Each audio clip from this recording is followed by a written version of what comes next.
Selamat pagi jemaat The Light Community Church yang dikasihi. Welcome to church, welcome home. Terima kasih untuk bangun ekstra pagi, menyiapkan diri dan keluarga dan anak-anak dan berangkat ke gereja bersama-sama. You guys are awesome. Di sini yang siap untuk bersekutu bersama menyembah Tuhan, siapa angkat tangan? Yang siap menerima firman Tuhan angkat tangan. Cos kanan kiri juga sekalian, tangannya udah diangkat kan? Ya. Mari jemaat yang dikasihi, siapkanlah hati Anda, suara Anda, pikiran Anda kepada Tuhan. Kita akan naikkan pujian berikut ini. Yesus, ku berseru padamu. Saya undang Bapak Ibu Saudara untuk bangkit berdiri bersama-sama. Kita akan naikkan persembahan ini sebagai tanda kasih sayang kepada Tuhan. Penolong dalam hidupku, ku percaya hanya kepadamu. Kau pegang tanganku, kau pegang tanganku, dan tuntun langkahku. Yesus, Yesus, Kaulah perlindunganku. Come on, Kau Tuhan, Kau Tuhan, kekuatan dalam hidupku. Dalam kesesakan, Kau gunung batuku, Kau gunung batuku dan pertahananku. Yesus, Yesus, Kau kemenangan, Kau kemenangan. Mari semuanya berserulah kepada Dia. Yesus, padamu ku berseru, Kaulah penyelamatku. Terpujilah, terpujilah Kau Tuhanku. Mulutku memuji namamu sepanjang umur hidupku. Terpujilah Kau Tuhanku di atas segalanya. Terpujilah Engkau Tuhan di atas segalanya. Kau Tuhan, Engkaulah penolong dalam hidupku. Kau Tuhan, penolong dalam hidupku. Ku percaya hanya kepadamu. Kau pegang tanganku, Kau pegang tanganku, dan tuntun langkahku. Yesus, Kau perlindunganku. Kau Tuhan, Kau Tuhan, kekuatan dalam hidupku, penolongku dalam kesesakan. Kau gunung batuku, Kau gunung batuku dan pertahananku. Come on, Yesus, Kau kemenanganku. Serukan namanya Yesus. Yesus, padamu ku berseru, Kaulah penyelamatku. Terpujilah Kau Tuhanku. Mulutku memuji namamu sepanjang umur hidupku. Terpujilah Kau Tuhanku di Yesus. Yesus, padamu ku berseru, Kaulah penyelamatku. Terpujilah Kau Tuhanku. Mulutku memuji kami memuji-Mu Tuhan sepanjang umur hidupku. Terpujilah Kau Tuhanku di atas segala. Engkau sumber, Kaulah sumber kuatku. Kaulah kehidupan.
sepanjang umur hidupku.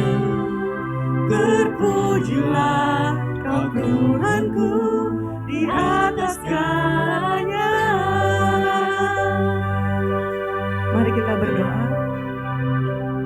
Tuhan yang baik, Tuhan yang maha kuasa, Tuhan yang kami panggil dalam nama Tuhan Yesus. Terima kasih Tuhan, kami bisa datang Tuhan ke tempat ini pada hari ini Tuhan untuk beribadah bersama-sama Tuhan sebagai tubuh Kristus, sebagai tubuhmu Tuhan yang Engkau ciptakan, yang Engkau sayangin. Tuhan, kami mohon Tuhan, urapilah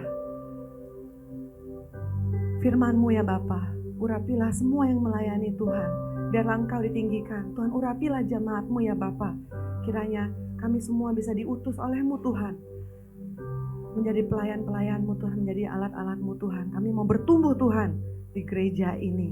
Tuhan, tolong ampuni dosa-dosa kami ya Bapa. Kami tahu Tuhan, kami banyak sekali kekurangan Tuhan. Bantulah kami Tuhan untuk berubah. Ubahlah hati kami ya Bapa. Dan Tuhan, menjelang Natal ini Tuhan, bantulah kami untuk ada keberanian Tuhan untuk menerima firman-Mu, menjalaninya dengan sungguh-sungguh lebih sungguh lagi. Terima kasih ya Bapa, kami serahkan ibadah ini dari awal sampai akhir ke dalam tangan-Mu, penuh dengan harapan. Semua yang percaya katakan amin. Kita akan mendengarkan narasi pemasangan lilin yang Advent kedua. Jemaat silakan duduk kembali.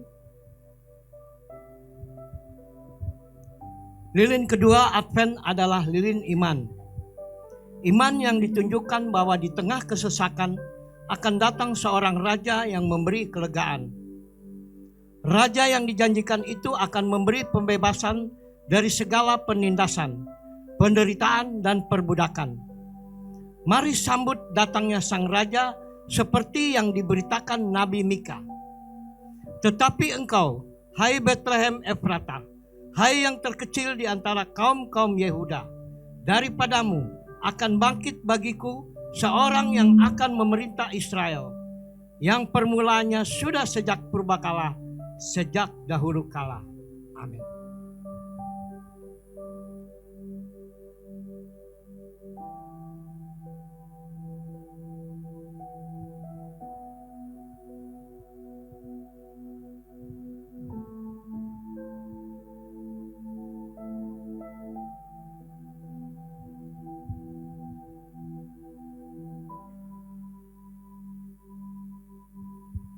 Terima kasih Bu Lisa. Bapak Ibu, mari kita lanjut memuji Tuhan. Amin.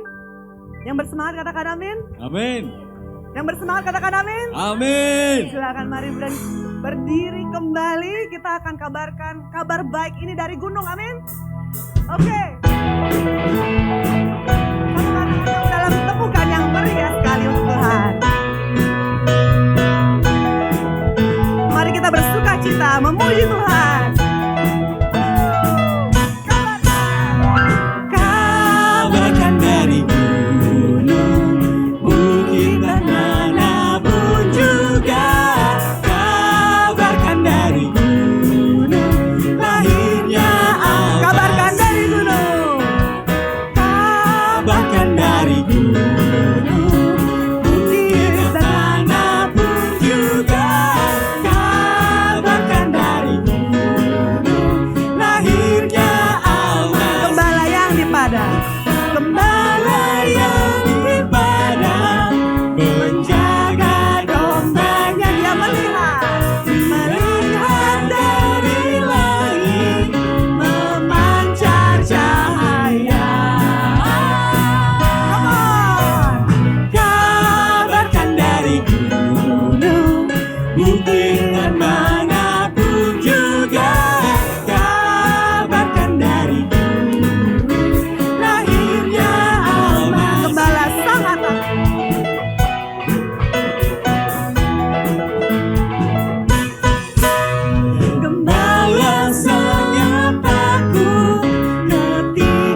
meriah bagi Tuhan.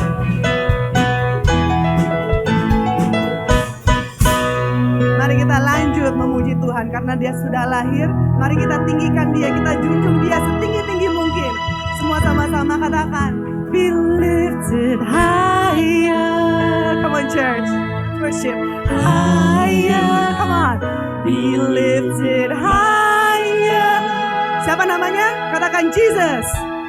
Jesus, you be lifted higher. Higher, be lifted high. Katakan Jesus, you be lifted higher. Jesus. Jesus, you be lifted higher. We worship you, Lord. Higher, be lifted higher. Jesus, you be lifted. Come on. Jesus, you be lifted higher. Higher, be lifted high. Let our King be lifted up. Amen. Let our King be lifted up. Let our King. Let our King be lifted up. Let our King. Let our King be lifted up. Katakan Hosana.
Mari kita lanjut memuji Tuhan. Kita akan katakan Immanuel, Engkau besertaku. Jemaat sama-sama katakan Immanuel, Engkau besertaku. Katakan Immanuel, Engkau besertaku. Mari kita nyanyikan. Terima kasih Tuhan atas kesetiaan-Mu. Kami datang dan berserah Tuhan kepadamu.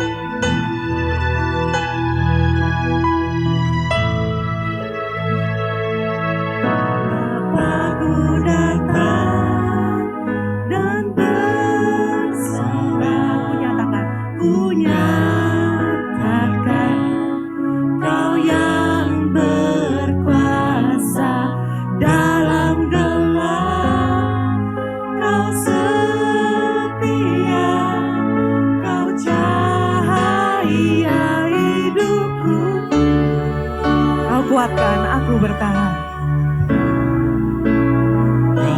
Kuatkan aku bertahan. Kau harapan dalam kesesakan. Kau buktikan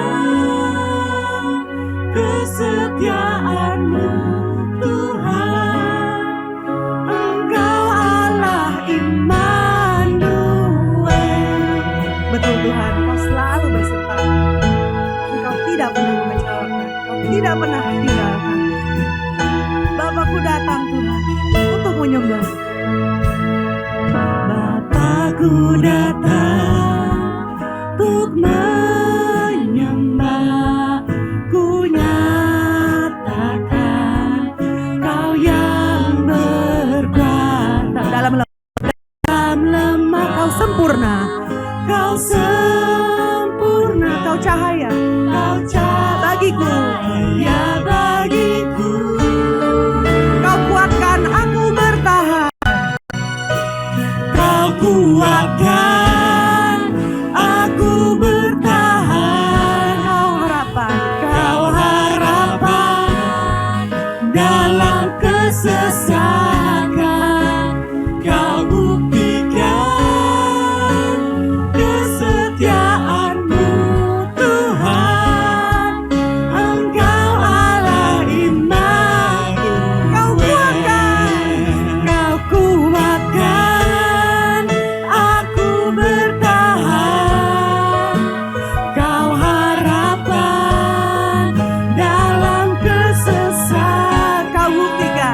Kau buktikan kesetiaan-Mu, Tuhan. Engkau Allah Immanuel. Semua sama-sama katakan Immanuel.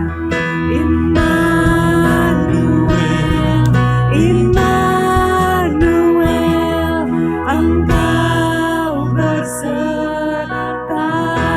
Benar Tuhan, katakan Immanuel.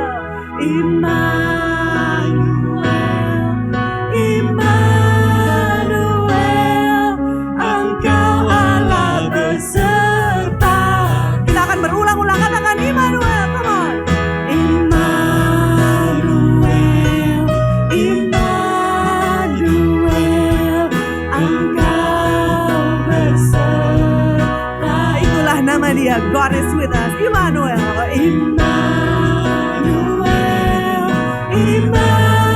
Immanuel, Engkau Allah besertaku. Katakan Immanuel.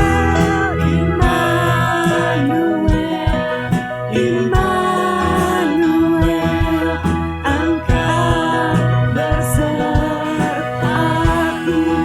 Immanuel.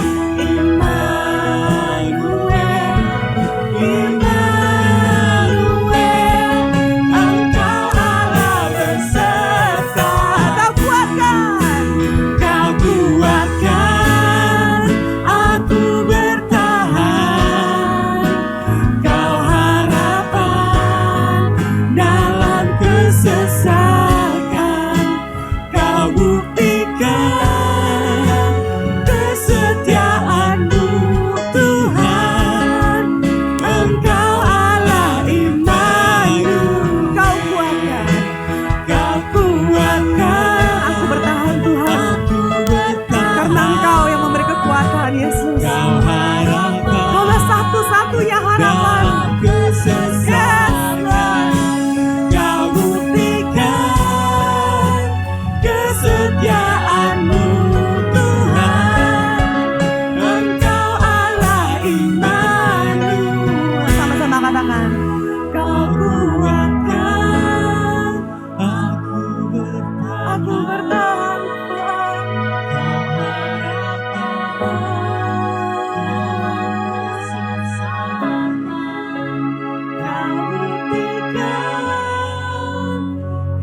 Kesetiaan-Mu, Tuhan. Engkau Allah Immanuel. Katakan Engkau Allah. Engkau Allah Immanuel. Engkau Allah. Engkau Allah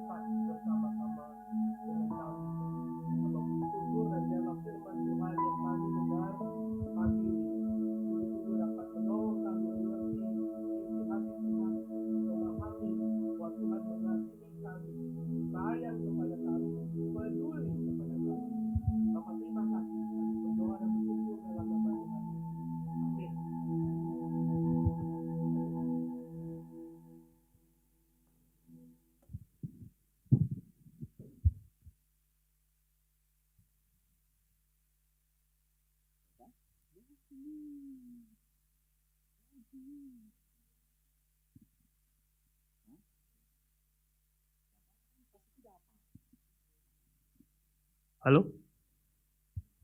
Selamat pagi, TLCC. Waduh, minggu depan Natalan ya. Di mobil suka denger lagu Natal sekarang. Ya, dikit-dikit Natal. Kemarin kami pergi ke Cikarang, saya bilang ke anak saya, "Nak, tolong Frank Sinatra."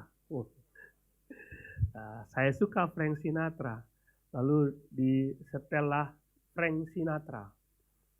Begitu saya bilang the best of Frank Sinatra. Jadi dibukalah Frank Sinatra. Tahu nggak saudara? Lagu Christmas semua. Mas, Cici sudah cari loh, Pak, itu lagunya lagu biasa. Tapi kenapa yang muncul? Mungkin mereka tahu ini udah bulan Natal. Di minggu depan ada Natalan saudara di TLCC. Kalau punya agenda lain harus dicoret. Hari ini kita akan belajar Christmas adalah pengharapan. Kita sudah belajar minggu lalu tentang pengharapan itu sudah diberitakan 700 tahun sebelum Tuhan Yesus datang. Dan kita akan belajar hari ini dari Lukas pasal yang pertama. Mari kita buka Alkitab kita. Lukas pasal yang pertama. Saudara buka Alkitab saudara dan kita akan baca ayat yang kelima, Lukas pasal pertama ayat yang kelima sampai 17. Lukas pasal yang pertama ayat 5 sampai 17. Seperti biasa saya ingin saudara juga membaca firman Tuhan. Kalau saudara punya handphone pasti ada Alkitabnya di dalamnya ya. Kalau tidak ada lekas di download. Nah tetapi kalau dalam ruang ibadah saudara bawa HP, bawa handphone, cuma aplikasi Alkitab yang boleh dibuka. Aplikasi lain haram dibuka. Ya, jadi Pak mau buka X, mau buka Instagram. No, itu haram. Yang Alkitab yang halal. Jadi tolong buka Alkitabnya. Nah, saya membiasakan diri untuk membawa Alkitab seperti ini karena bagi saya itu penting ya. Nah mungkin saudara kalau punya, bawalah seperti ini. Coba kelihatan gitu loh. Dulu saya nggak mau bawa Alkitab kayak gini ke gereja. Dulu waktu masih kecil saya naik angkot ke gereja. Bawa Alkitab malu kayaknya ya. Malu nggak bawa Alkitab ke gereja. Jadi kalau bawa Alkitab, dalam perjalanan mungkin dilihat orang, oh ini orang bawa Alkitab, pasti mau ke gereja. Mungkin mereka akan tanya, Pak boleh ikut nggak ke gereja? Jadi bawalah Alkitab seperti ini. Kita buka Lukas pasal yang pertama ayat 15 sampai yang ke ayat 5 sampai yang ke 17. Saudara baca ayat yang genap, saya baca ayat yang ganjil. Pada zaman Herodes raja Yudea adalah seorang imam yang bernama Zakaria dari rombongan Abia. Istrinya juga berasal dari keturunan Harun, namanya Elisabet.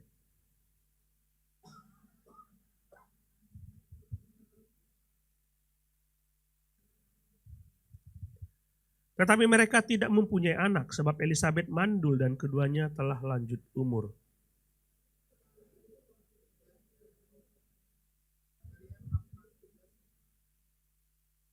Sebab ketika diundi, sebagaimana lazimnya untuk menentukan imam yang bertugas, dialah yang ditunjuk untuk masuk ke dalam bait suci dan membakar ukupan di situ.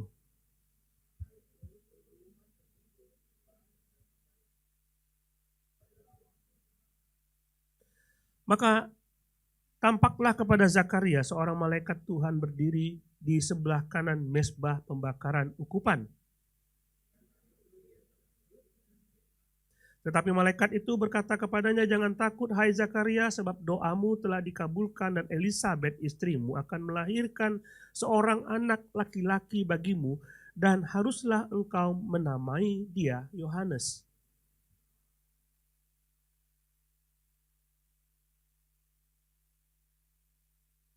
Sebab ia akan besar di hadapan Tuhan dan ia tidak akan minum anggur dan minuman keras.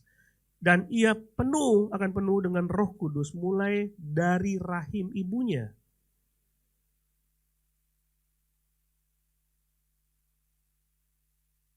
Dan ia akan berjalan mendahului Tuhan dalam roh dan kuasa Elia untuk membuat hati bapak-bapak berbalik kepada anak-anaknya, hati orang-orang durhaka kepada pikiran orang-orang yang benar, dan dengan demikian menyiapkan bagi Tuhan suatu umat yang layak baginya. Ini cerita mengenai kelahiran Yohanes Pembaptis, dan dia mempersiapkan jalan bagi Tuhan. Saudara akan melihat ini, kalau ketika Yohanes Pembaptis akan diumumkan kelahiran, dia bukan harapan itu, tapi dia mempersiapkan kepada suatu pengharapan yang jauh lebih besar yang akan kita lihat nanti. Nah, saya coba membuka firman Tuhan pagi ini dengan sebuah kutipan dari Desmond Tutu. Saudara tahu Desmond Tutu adalah seorang pendeta di Afrika Selatan, sangat terkenal sekali, dia peraih hadiah Nobel perdamaian. Ini luar biasa ini orang, dia berkata, hope is being able to see that there is light despite all of the darkness. Jadi dia mengatakan harapan itu adalah kemampuan untuk melihat terang. Kemampuan untuk melihat terang meskipun di dalam kegelapan. Nah, kalau membaca kutipan yang disampaikan oleh Desmond Tutu, kita ingat kembali kepada khotbah minggu lalu. Saudara lihat khotbah minggu lalu dari Yesaya pasal yang ke-9. Seorang anak telah lahir untuk kita, seorang putra telah diberikan untuk kita, seorang putra diberikan untuk kita, namanya akan disebutkan, kita sudah lihat minggu lalu, tapi dalam khotbah minggu lalu sebenarnya dalam pasal 9 itu disebutkan dalam ayat yang pasal yang ke-9 itu, bangsa yang berjalan di dalam kegelapan, bangsa yang berjalan dalam kegelapan telah melihat terang yang besar. Mereka yang diam dalam negeri kekelaman, atasnya terang telah bersinar. Mereka gelap, tapi mereka masih bisa melihat pengharapan. Nah, saudara tahu, Yesaya ini menubuatkan ini 700 tahun sebelum Yesus lahir. 700 tahun. Jadi Yesus belum lahir, tapi dia sudah menubuatkan akan kelahiran seorang Mesias.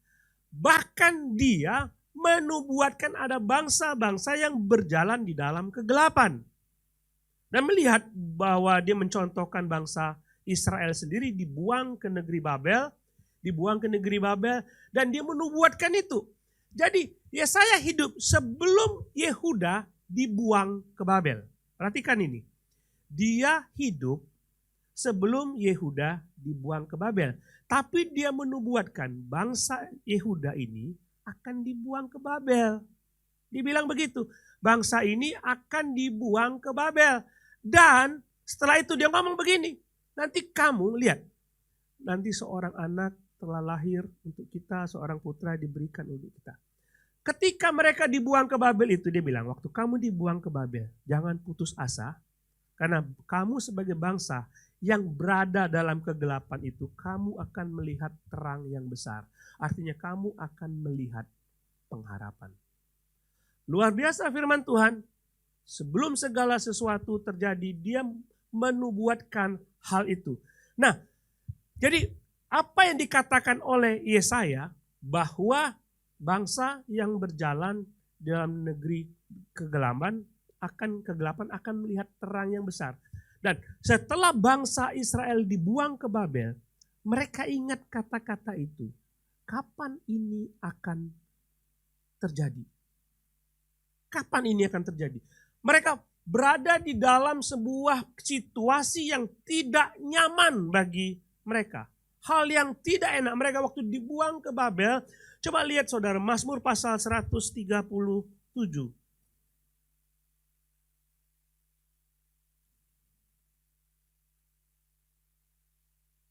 Ini 137 pernah dinyanyikan oleh siapa ya? By the river of Babylon. Siapa itu yang nyanyi itu? Mazmur 137. Di tepi sungai-sungai Babel. Di sanalah kita duduk sambil menangis. Ini keluhan, ratapan orang-orang Yehuda waktu dibuang ke Babel. Di tepi sungai-sungai Babel. Di sanalah kita duduk sambil menangis. Apabila kita mengingat Sion, mengingat kembali Yerusalem. Karena mereka sudah dibuang, Yerusalem hancur, Sion hancur, jadi mereka di tepi sungai Babel itu, mereka menyanyi, kami ingat keadaan Sion. Pada pohon-pohon gandarusa di tempat itu kita menggantungkan kecapi kita. Kami tidak bisa menyanyi lagi. Sebab di sanalah orang-orang menawan kita. Meminta kita untuk memperdengarkan nyanyian. Dan orang-orang itu menyiksa kita, meminta menyanyikan nyanyian sukacita. Nyanyikanlah bagi kami nyanyian dari Sion. Bagaimana mungkin mereka sedang dibawa ke Babel, dijajah oleh orang Babel, menderita, lalu suruh nyanyi. Tolong dong nyanyiin tentang Sion. Kan tambah sedih. Mereka tambah sedih dalam keadaan seperti itu. Seperti kami tidak punya harapan apa-apa. Tapi jangan salah saudara. Dalam Mazmur 126, coba lihat. Baca Mazmur 126, maka harus bawa Alkitab ya. Mazmur 126 disebutkan di situ, ketika Tuhan memulihkan keadaan Sion, ada harapan. Ada harapan bahwa Tuhan akan memulihkan keadaan Sion. Sekalipun mereka berada di dalam hal yang tidak enak, situasi yang tidak enak, mereka tetap berharap suatu saat Sion akan dipulihkan.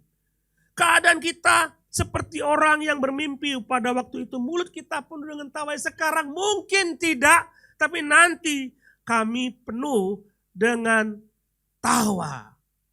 Coba lihat ayat yang ke-6, ayat ke-5. Orang yang menabur dengan bercucuran air mata akan menuai dengan sorak-sorai. Ada harapan ketika semua keadaan di sekitar kita tidak mendukung harapan-harapan kita. Tapi ada titik terang di mana Tuhan memberikan pengharapan itu. Nah, kalau kita membaca di dalam Lukas pasal yang pertama ini. Lukas menarik sekali ketika dia membuka suratnya. Dia memperkenalkan dua orang. Hai Theophilus dikenalkan ini, tapi dia memperkenalkan dua orang yang bernama Zakaria dan Elisabet. Kenapa nama ini penting? Saudara, kalau kita melihat nama, kalau kita membaca nama Zakaria diperkenalkan, bagi kita itu biasa-biasa saja. Bagi kita biasa-biasa saja, tetapi bagi orang Israel tidak. Kenapa? Pada waktu kitab ini dibuka, situasi orang-orang pada waktu itu sama seperti pada waktu orang-orang Yahudi dibuang ke Babel. Tuhan sudah pulihkan mereka, tapi setelah itu, setelah Nabi Maleaki sebagai nabi terakhir, 400 tahun lamanya ada masa ketika Tuhan tidak berbicara apa-apa. Tidak ada nabi muncul. 400 tahun disebut dengan silent period. Masa diam. Dan Tuhan tidak memunculkan nabi sekalipun. Dan mereka berada di bawah penjajahan Roma. Sedih sekali. Sama seperti pada waktu di Babylon. Dan keadaan mereka sama. Lalu di manakah Tuhan saat ini? Apakah Tuhan tetap ingat kepada kami sebagai umat Tuhan? Lalu Lukas membuka kitabnya dengan memperkenalkan dua nama. Zakaria dan Elisabet. Kenapa nama itu penting? Ketika orang-orang Yahudi membaca tentang nama ini, mereka bisa mengerti kenapa Lukas menulis nama itu. Kalau nama itu kan ada artinya. Kalau ketemu dengan orang namanya Bejo, artinya apa? Untung. Orang ini untung. Lihat tuh orang bejo. Orang untung, orang yang selalu hoki katanya. Nah, saudara tahu arti Zakaria? Zakaria berarti Tuhan mengingat. Elisabet berarti janji Tuhan. Ya itu. Zakaria artinya Tuhan mengingat. Elisabet artinya janji Tuhan. Ketika mereka digabungkan dua kata ini, Tuhan ingat kepada janjinya. Jadi ketika semua harapan itu tidak ada, ketika Tuhan diam dan tidak melihat bagaimana penderitaan umatnya, muncul damai ini. Zakaria, Elisabet, Lukas ingin mengingatkan kepada kita bahwa Tuhan selalu ingat kepada janjinya dan tidak akan pernah lupa. Dia tidak akan pernah lupa kepada janjinya. Seberat apapun yang saudara alami, Tuhan tidak pernah lupa kepada janjinya. Lihat saudara, pada waktu Tuhan mengatakan kepada Abraham, Bram, nanti keturunanmu akan dibawa ke Mesir.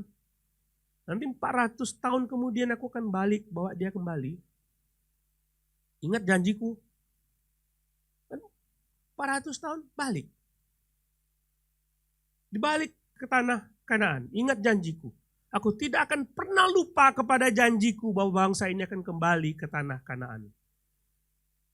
Lalu mereka dibuang ke Babel. Yeremia mengatakan 70 tahun mereka akan berada di sana. Dan Tuhan mengatakan 70 tahun. Setelah 70 tahun kemudian. Nanti ya kalau kita ada waktu kita belajar kitab-kitab ini. Saya akan coba lihat dari sisi historisnya. Janji Tuhan tepat 70 tahun. Rombongan mulai kembali ke Yerusalem. Tepat 70 tahun. Dia tidak pernah lupa kepada janjinya. Dalam Alkitab ada banyak sekali, ada ribuan janji Tuhan yang bisa kita dengar. Dan mungkin saudara punya pergumulan yang begitu banyak. Dan saudara bergumul bahwa kenapa saya tidak bisa menikmati hidup saya di tengah penderitaan saya. Saya berdoa ini, saya berdoa ini, saya berdoa itu. Dan Tuhan tidak pernah memberikan kepada saya jawaban atas setiap doa saya. Apakah Tuhan lupa kepada saya? Periode yang begitu panjang itu membuat kita tidak percaya kepada Tuhan. Dan mengatakan bahwa Tuhan lupa kepada kita. Tetapi Tuhan tidak pernah lupa kepada janjinya.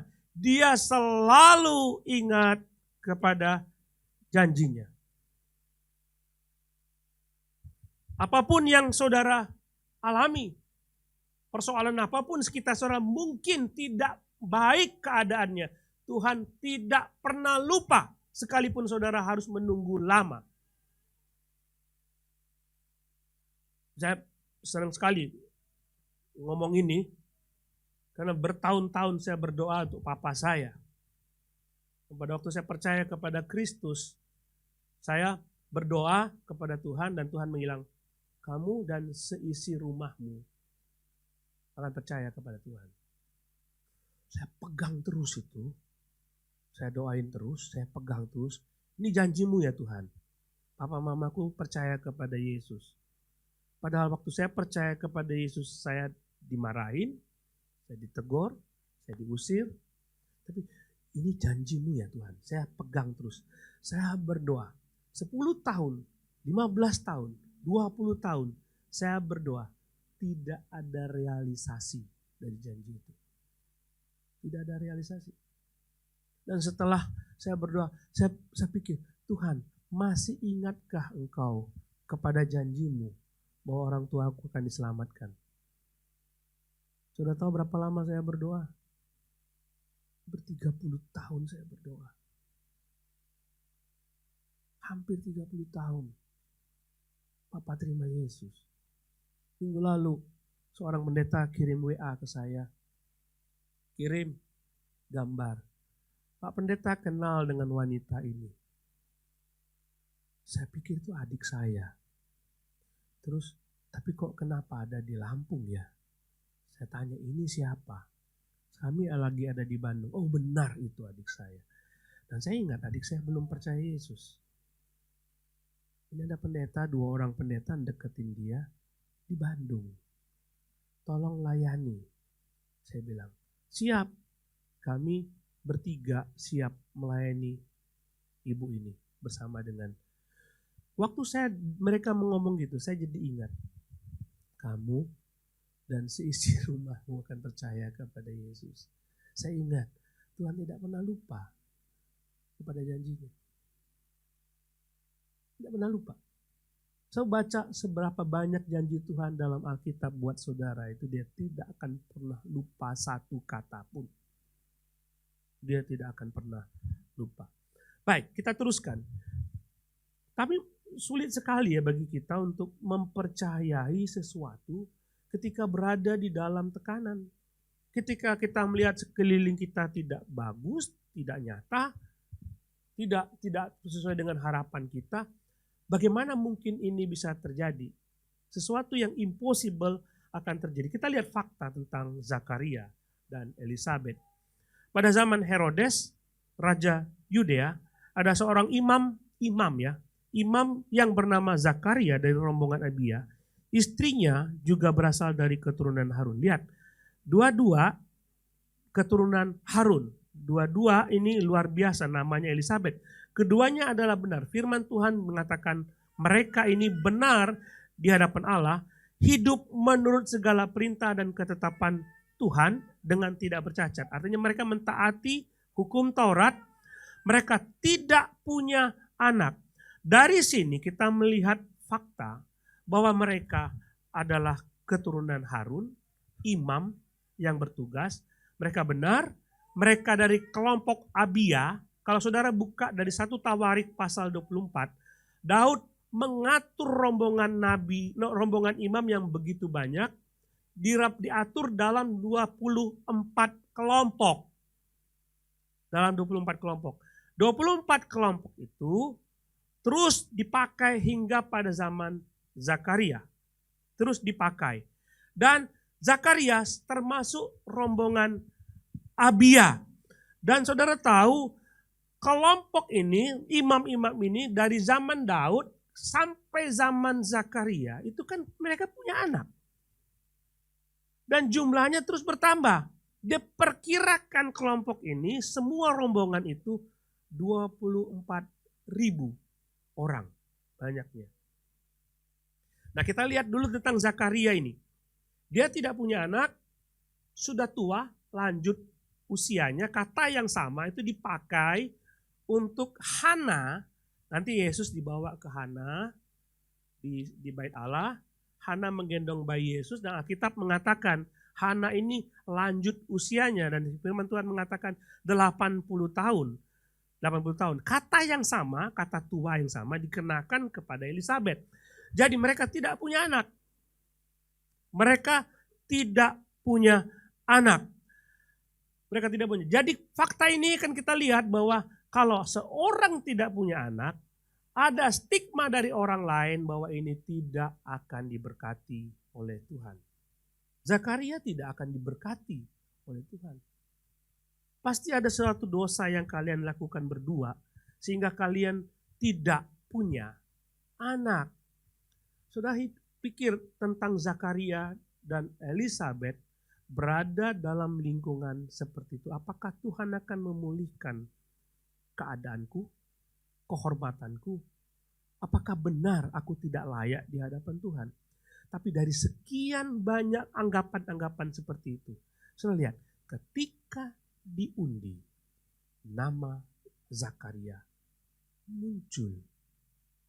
Saudara tahu, yang masuk ke dalam ruang Maha Kudus, saya kirim videonya kalau saudara baca. Sudah nonton videonya ya. Saya kirim videonya. Imam itu diundi. Satu orang saja yang boleh masuk ke dalam ruang Maha Kudus. Sekali setahun. Ya, sekali setahun. Dan ada 24 kelompok. Kalau 24 kelompok berarti 24 tahun. Nah, dari rombongan Abia akan diundi lagi berapa orang? Ribuan orang diundi, kira-kira siapa? Jadi kemungkinan satu orang, saya misalnya sebagai imam, dipilih untuk masuk ke situ, kira-kira bagaimana? Kecil sekali kemungkinan. Jadi bagaimana Tuhan memulihkan status Elia yang di tengah-tengah masyarakat? Enggak benar. Stigmanya, kamu enggak benar. Ini yang terjadi, saudara. Dan mereka memberikan stigma itu kepada Zakaria sehingga Zakaria tidak bisa ngomong apa-apa. Ya udah, memang aku tidak oke lah. Tapi Tuhan pilih dia. Sesuatu yang impossible terjadi kepada Zakaria. Dan Tuhan pilih dia. Setelah itu saudara, kita akan lihat pada waktu Tuhan berkata, jadi di dalam bait, di dalam ruang Maha Kudus itu, dia bertemu dengan malaikat dan Tuhan menyampaikan diri kepada malaikat itu mengatakan, Zakaria, engkau akan punya anak. Orang yang sudah lanjut usia punya anak. Ada dua impossible yang terjadi pada diri Zakaria. Dia bukan cuma menegaskan, Zakaria, aku berkenan kepadamu. Lihat. Coba kita lihat. Zakaria, doamu dikabulkan Tuhan. Doa apa? Apa yang didoakan oleh Zakaria? Pada waktu bangsa Israel mengadakan ibadah seperti ini, imam akan masuk ke dalam ruang Maha Kudus itu. Mereka akan membawa ukupan dan membawa doa dari umat Israel. Membawa doa dari umat Israel. Orang-orang jemaat di luar menunggu pembakaran ukupan itu. Jadi dia bawa ukupannya dibakar, nanti asapnya memenuhi ruangan Maha Kudus itu, nanti keluar. Dan orang Israel akan melihat keluar ukupan itu. Jadi dia membakar ukupan itu, dia membawa doa dari semua bangsa Yahudi, dia bawa doa itu. Dan doa itulah yang dijawab oleh Tuhan. Zakaria, doamu dikabulkan. Di depan, bangsa Israel menaikkan doa ketika Zakaria berdoa. Bangsa Israel menaikkan doa, dia melihat asap membumbung keluar dari ruang Maha Kudus. Ketika asap itu keluar di luar, mereka sujud menyembah Tuhan. Bahwa doa mereka dikabulkan oleh Tuhan. Jadi tugas Zakaria sebagai imam berkenan kepada Tuhan. Jadi Tuhan ingin menegaskan, Zakaria, orang lain bilang engkau tidak benar, aku mengatakan engkau berkenan kepada Allah. Tugasmu sebagai imam berkenan kepada Allah. Engkau dipulihkan sendiri oleh Allah. Dan bukan hanya itu, engkau akan punya anak. Sesuatu yang tidak mungkin terjadi ketika Tuhan bertindak memulihkan keadaan Zakaria. Tidak ada yang mustahil bagi Tuhan ketika dia mau bertindak untuk memulihkan keadaan umatnya. Nggak mungkin kita mengatakan, bisa saja kita mengatakan bahwa keadaan sekitar kita tidak mungkin kita dapat dipulihkan. Tapi Tuhan memberikan yang terbaik kepada Zakaria. Dia punya anak umur kira-kira 60 tahun. 70 tahun mungkin saya tidak tahu. Yang jelas sudah tua. Dan Zakaria sendiri mengatakan, mana mungkin istriku punya anak. Sudah tua. Tapi waktu Tuhan terbaik. Dia bukan cuma memberikan seorang anak. Tapi dia memberikan anak yang terbaik. Yang dia sebut sejak dalam kandungan dia akan penuh dengan Roh Kudus. Dan anak ini akan dipakai Tuhan. Mungkin saudara, pada waktu saudara berdoa, memohon sesuatu harapan dari Tuhan. Dan saudara melihat keadaan sekitar. Ini tidak mungkin terjadi. Nasi sudah menjadi bubur. Sudah terlambat. Gak ada harapan. Sama sekali. Tapi ketika waktunya tiba, Tuhan bukan hanya memberikan kepada saudara sesuatu, tapi dia memberi yang terbaik. Waktu Tuhan terbaik. Zakaria tunggu.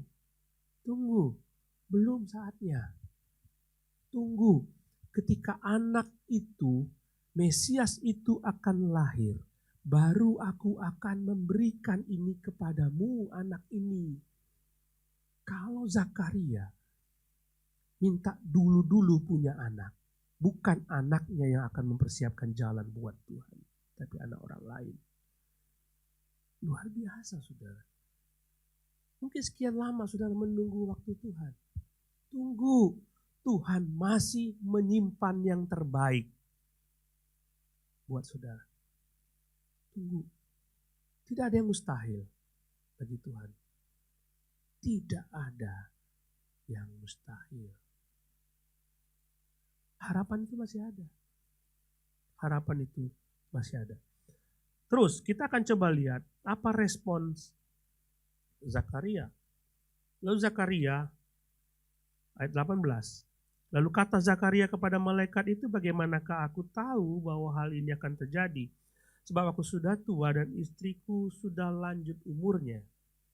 Jawab malaikat itu kepadanya, aku Gabriel yang melayani Allah, dan aku telah diutus untuk berbicara dengan engkau dan untuk menyampaikan kabar baik ini kepadamu. Sesungguhnya engkau akan menjadi bisu dan tidak dapat berkata-kata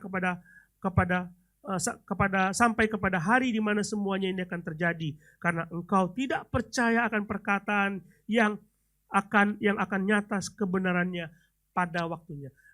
Zakaria tidak percaya. Zakaria tidak percaya, saudara. Padahal yang ngomong itu Tuhan. Saudara lihat, ada pada Zakaria kitab-kitab hukum Taurat perjanjian lama. Saudara punya itu semua. Dan dia membaca tentang bagaimana Sarah ketika usia tuanya dia punya anak. Zakaria tahu. Dan dia tahu bagaimana marahnya Tuhan ketika Sarah tidak percaya perkataan Tuhan. Tapi kenapa kalau Tuhan ngomong ke kamu, istrimu akan melahirkan, engkau akan punya anak. Tapi dia tidak percaya kepada itu. Dan akibatnya dia bisu. Dia bisu. Saudara, kalau kita bandingkan apa yang dikatakan respon Zakaria dan Maria. Saudara mungkin bertanya, Maria juga bertanya kan, kok Maria nggak dihukum? Bagaimana hal itu akan terjadi pada diriku? Kata Maria seperti itu. Seolah-olah Maria tidak percaya. Tapi kalau kita lihat apa yang dikatakan oleh Zakaria ayat 18. Bagaimana aku tahu bahwa hal itu akan terjadi? Zakaria tidak bertanya tentang bagaimana prosesnya. Dia minta buktinya. Kamu ngomong, buktinya apa? Kalau Maria tanya prosesnya, oke, tapi kan aku belum punya suami.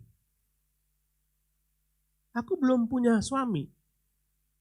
Bagaimana itu bisa terjadi? Oh, kamu akan lahir, mengandung dari Roh Kudus. Oh ya, oke. Dan setelah itu Maria, aku ini hamba Tuhan. Terjadilah menurut kata Tuhan. Lihat kalau Tuhan ngomong kepada Zakaria dan Zakaria bilang, bagaimana aku tahu? Dia menuntut bukti. Artinya dia tidak percaya kepada perkataan itu sebelum perkataan itu terjadi. Dia tidak percaya. Dan inilah yang membuat Zakaria bisu. Oke, kalau begitu kamu akan lihat buktinya sekarang. Bahwa kamu akan bisu. Ini menyedihkan, saudara. Ini menyedihkan. Ketika Zakaria keluar, dia menjalankan tugas keimamannya. Pada waktu dia keluar, dia harus mengucapkan kata-kata berkat. Tuhanmu memberkatimu. Tuhan menyinarimu dengan wajahnya dan memberikan engkau damai sejahtera. Pada waktu dia keluar dari bait Allah, dia berhadapan dengan jemaah Israel yang begitu banyak. Dia harus mengucapkan kata-kata berkat itu. Tapi begitu dia keluar, kemuliaan, kehormatan yang harus diberikan kepadanya tidak dia terima. Tapi begini, saudara. Dia tetap punya anak enggak? tetap punya anak. Kata-kata Tuhan bahwa doamu dijawab itu tetap berlaku. Dengan demikian kita bisa melihat bahwa realisasi janji Tuhan itu tidak perlu kamu percaya atau tidak. Tuhan tidak butuh engkau percaya kepada perkataan Tuhan atau tidak. Dia tetap melaksanakan janjinya. Kayaknya nggak adil. Tuhan menuntut kita percaya kepada Dia. Tapi ada satu sisi di mana Tuhan bilang, aku berdaulat untuk merealisasikan janjiku. Aku tidak butuh kamu percaya atau tidak. Aku tetap mengasihimu. Enak saudara jadi orang Kristen. Kalau saudara dituntut untuk percaya sepenuhnya, kita tidak akan banyak terima berkat. Kadang-kadang kita mesti dipaksa untuk terima sesuatu. Pada waktu saya lihat video tentang anak kecil yang tidak bisa melihat dengan jelas, dikenakan kepadanya sebuah kacamata dan selalu menolak kacamata itu. Mamanya, pakai kacamata ini supaya kamu bisa lihat mama dengan jelas. Dia selalu menolak. Tapi mamanya memaksa. Mamanya tidak membutuhkan dia. Kamu terima dulu kacamata baru pakai. Mamanya harus paksa dia untuk pakai kacamata. Setelah itu dia bisa melihat mamanya dan dia baru percaya. Kadang-kadang kita tuh seperti itu. Kita dipaksa oleh Tuhan untuk percaya kepada Tuhan dan Tuhan merealisasikan janjinya. Baru kita, oh iya ya, Tuhanku itu luar biasa. Tuhanku luar biasa. Sekalipun kita mungkin nggak percaya, tapi Tuhan menuntut supaya semuanya terrealisasi untuk mewujudkan kasih-Nya kepada kita. Pada waktu zaman 98, zaman kerusuhan, itu krisis moneter, semua orang tidak punya pekerjaan, termasuk saya. Tidak punya pekerjaan. Dan kami masih punya anak satu, perlu susu. Dan anak kami ini cukup unik, susunya mahal, sabunnya mahal. Dokter bilang harus pakai susu ini dan harus pakai sabun ini. Jadi keadaan begitu rumitnya. Dan saya hanya berada di kamar dan berdoa, Tuhan, di mana janjimu? Dan seolah-olah tidak ada sesuatu yang bisa diharapkan. Tidak ada. Saya mulai ragu untuk berdoa. Saya berdoa tapi mulai ragu. Mungkin tidak ada jalan keluar. Tidak ada jalan keluar. Tapi saudara, pagi itu saya terima telepon dari Amerika menawarkan pekerjaan. Apakah saya harus ke sana? No, you kerja saja di Jakarta, tapi buat perusahaan di Amerika. Begitu. Oke, saya terima. Saya tidak tahu gajinya berapa. Saya terima saja. Tapi itu menolong sekali. Dan Tuhan tidak perlu menunggu. Kamu percaya dulu 100%. Baru akan memberikan kepadamu. Tuhan tidak mau kita menderita. Kadang-kadang perlu dipaksa Tuhan merealisasikan janjinya sehingga kita percaya kepada Dia. Lihat pengalaman Zakaria, saudara. Mungkin keadaan sekitarmu tidak baik, bisnis tidak bagus, semua tidak lancar, doa yang sekian lama dinaikkan tidak dijawab, tapi Tuhan tidak pernah lupa. Jadi gini aja. Ingat orang yang bernama Elizabeth, lihat mukanya, jadi sudah ingat Tuhan tidak pernah lupa janjinya, gitu aja ya. Jadi ini ada berapa Elizabeth di sini, ingat aja gitu. Jadi Tuhan tidak pernah lupa janjinya, itu aja. Jadi saudara akan terus dikuatkan, Tuhan tidak pernah lupa kepada janji. Harapan kita di hadapan Tuhan itu ada. ada. Bukan harapan palsu. Di depan, kita akan melihat janji Tuhan yang lain dengan harapan yang jauh lebih mulia. Mari kita berdoa.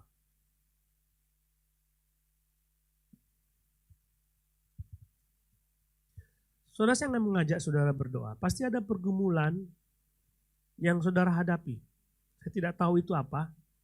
Ada banyak hal yang saudara hadapi dan saudara merasa terlalu berat Tuhan untuk kupikul sendiri.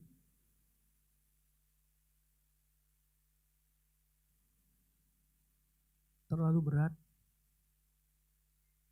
Aku tidak tahu bagaimana persoalanku bisa dihadapi. Tapi saudara berdoa. Aku yakin harapan di dalam Tuhan sungguh ada. Silakan berdoa. Doakan kembali apa yang menjadi pergumulan saudara saat ini.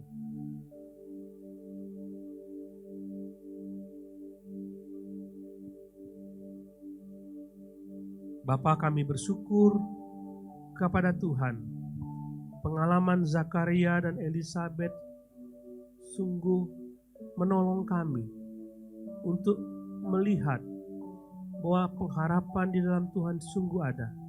Sekalipun kami tidak melihat kemungkinan itu. Kami percaya bahwa tidak pernah meninggalkan kami. Kami memberikan yang terbaik kepada kami. Bapak, terima kasih. Apa yang dinaikkan oleh anak-anak-Mu di tempat duduk mereka. Ketika mereka bergumul, Tuhan dengarkan. Sudah lama mereka mendoakan itu. Tuhan jawab. Tuhan jawab. Tuhan jawab. Terima kasih Bapa. Dalam nama Tuhan Yesus. Amin.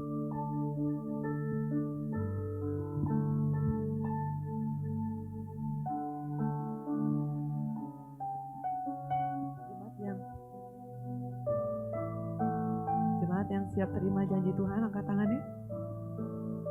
Mari kita meresponi firman Tuhan dengan pujian berikut ini.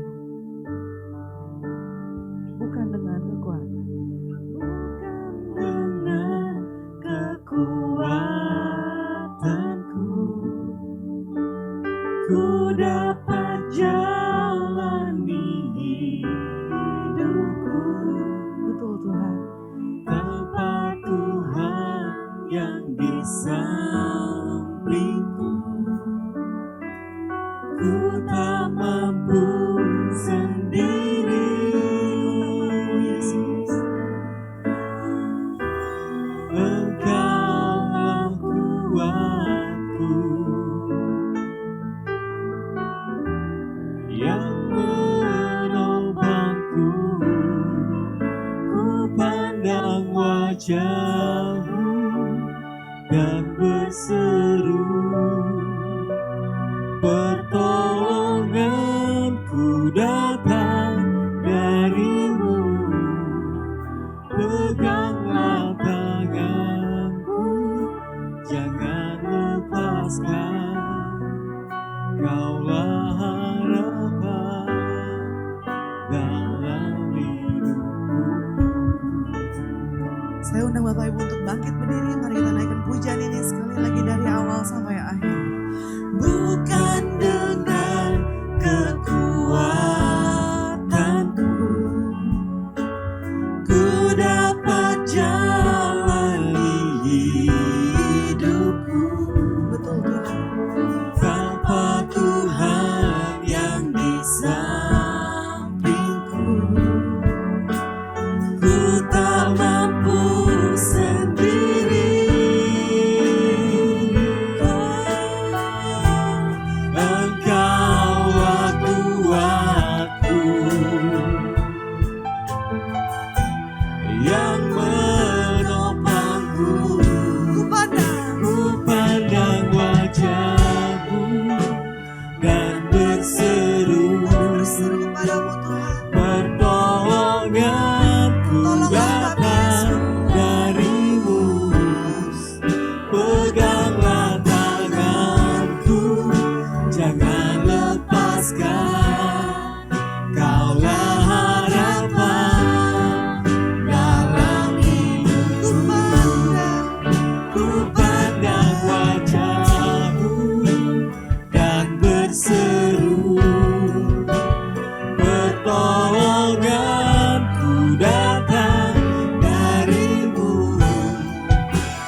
pagi, setiap malam Tuhan kami berseru kepadamu. Peganglah Tanganku Tuhan, jangan lepas never let us go. Kaulah harapan dalam hidupku. Kaulah Kaulah harapan dalam hidupku. Kaulah harapan, satu-satunya harapan. Dalam hidupku. Pujilah namamu Tuhan.